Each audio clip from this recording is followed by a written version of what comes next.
What's up, pessimists? I love politics.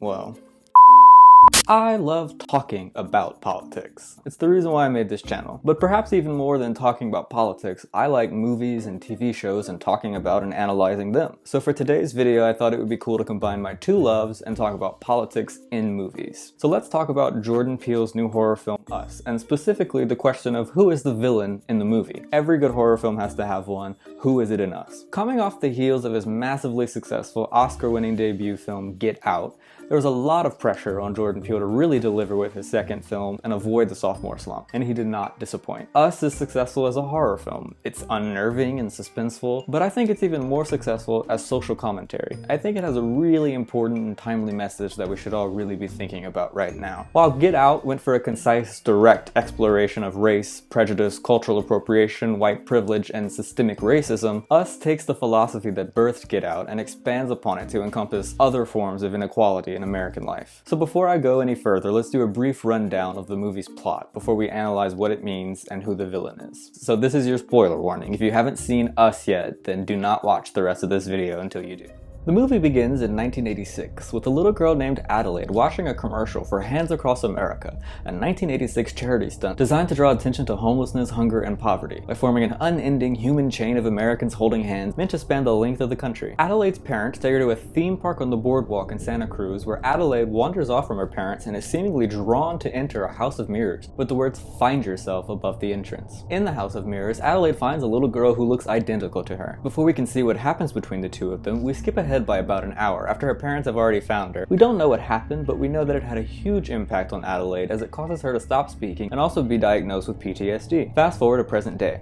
Adelaide is all grown up with a husband and a son and daughter of her own. They're the Wilson family and they're taking their annual vacation to Santa Cruz. When the Wilsons go to the same beach where Adelaide first encountered her doppelganger, a series of coincidences reminds Adelaide of the encounter, and it frightens her, leading her to tell her husband Gabe for the first time about the girl, or the mirror girl as he refers to her. Again, she doesn't tell him what happened, just that something did, and ever since she's felt like she was being followed by the girl. The coincidences have made Adelaide feel like the mirror girl has finally caught up with her. Then her fears come true when a family of 4 wearing red jumpsuits stands motionless in the Wilson family's driveway in the dead of night. Her husband tries to scare them off, but one of them signals the others and they all then go about breaking into the Wilsons' home through different entrances. After everyone gathers in the living room, we see that each of the intruders is a physical copy of each member of the Wilson family. Adelaide's doppelganger, Red, identifies herself and the intruders as the Tethered, clones of the Wilson family. Red tells the Wilsons the story of a girl who had a shadow. While the girl got to live above ground in the sunlight, her shadow was condemned to live in darkness underground. When the girl married a man she loved, the shadow had to marry a man she did not. When the girl had children of her own, the shadow was forced to give birth to monsters. The girl got to eat food, and the shadow was forced to eat raw rabbit.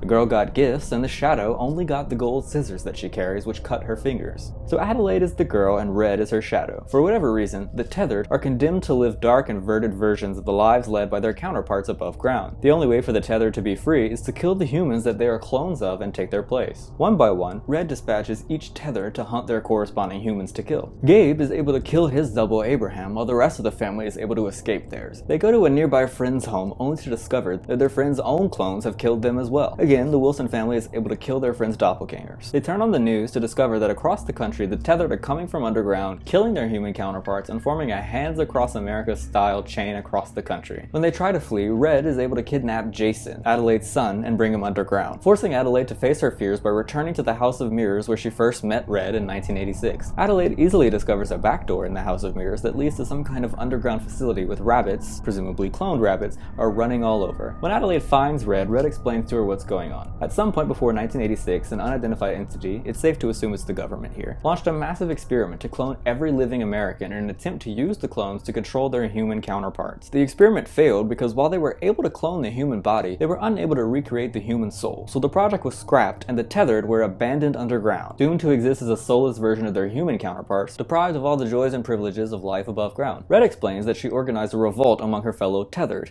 and used Hands Across America's inspired strategy to pull it off. In the end, Adelaide is able to kill Red and escape safely with her son. But then, through flashbacks, we learn that when Adelaide first met Red, Red actually choked her unconscious and imprisoned her underground and escaped above ground, pretending to be the real Adelaide and living her life. Meaning that the Adelaide we've been watching this entire time and sympathizing with is actually the Tethered Red, and the Red we've been watching and have been frightened of is actually the human Adelaide. Boom. Hell of a twist. Now let's analyze. Obviously, the tethered represent marginalized members of society in general. The reason why Get Out and Us are so good is because they go beyond simply telling a story. In both films, Peele actually hides nothing, giving you enough clues to figure out what's really going on, but playing into the very human weakness that the film is trying to call out to keep you from seeing it. The screenplay creates a mindfuck that is a fun and entertaining experience as a viewer, but also a substantive experience if you're looking at it as a piece of literature. In Us, the human weakness in question is the tendency to divide people into categories of either us or them. The first time you watch the movie, things seem kinda clear-cut. Peele gives the viewer an abundance of reasons for us to see the us as Adelaide and the Wilson family, and just as many reasons to see Red and the tethered as the them to be afraid of and to be blamed.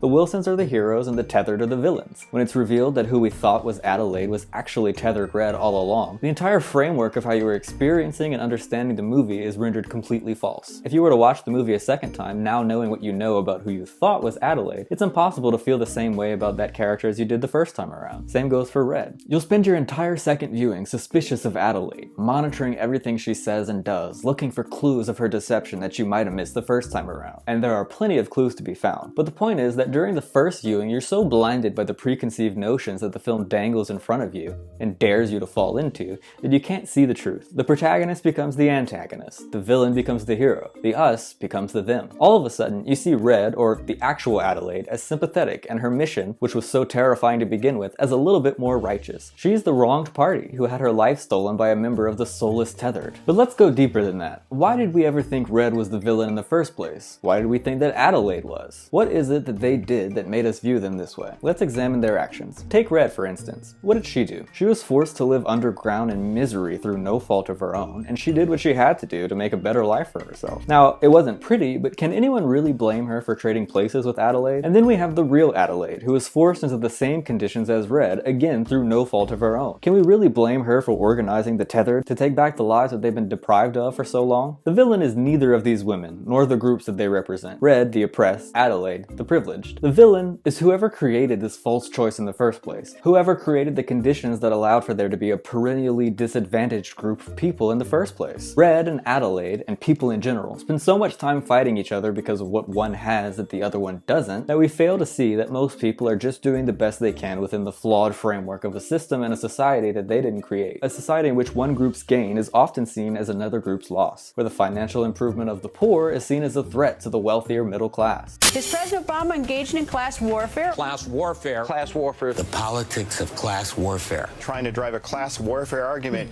Use that hashtag class warfare. Where the social advancement of women and minorities feels like a loss of power for white men, rather than a balancing of the scales. Where social progress is a zero-sum game. One of my favorite quotes is, "To the privileged, equality feels like oppression." The villain is that system. And what is the de jure enforcement of that system? Government. And the de facto enforcement? Society. So, government and society must be the villains. We figured it out. We're done. Well, hold on to your socks, because I'm about to blow them right the fuck off. If government and society are the villains, then it's worth asking the question, what are government and society? They're not these all-powerful, mythical, distant forces out of our reach. The government is we the people. Or as Jason says in the movie, It's us.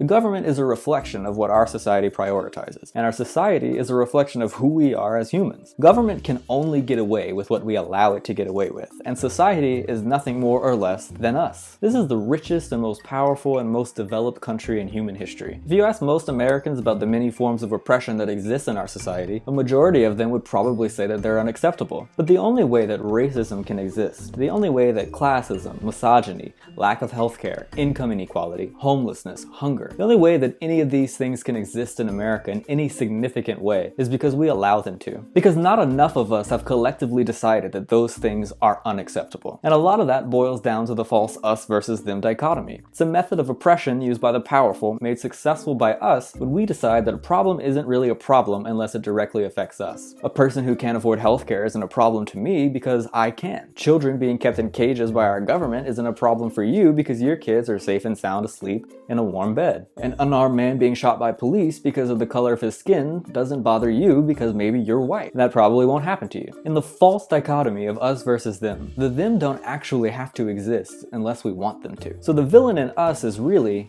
wait for it,